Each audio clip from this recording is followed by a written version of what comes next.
台铁北回线号志电缆线今仔日互人加长去，台铁正式讲半暝1点开始，汉本到母塔号志有各样。去到现场查，才发现是号志用的电缆线互人加长，毋过无风透气，有随通报。也号志伫咧早起6点25分修理好势，恢复正常运作。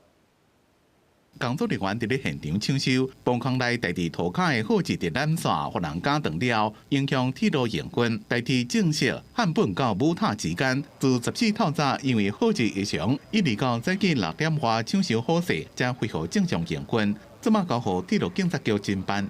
接获通报后，与台铁人员共同勘查，系号志电缆线遭人剪断毁损。 14早起开始，台东站的列车拢准点无受影响。台铁讲要通报国土安全办公室，依照铁路法，偷摕、破坏等非法危害重要铁路机构、站场设施，也个有设备相关，会当判7年；那危害国安，会当判到10年。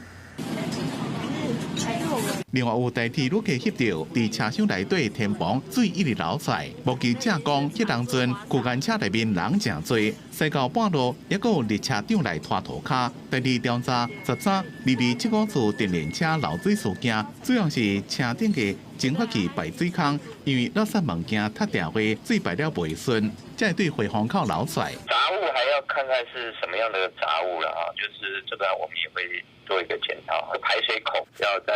一般的，在我们这个日常的检修里面要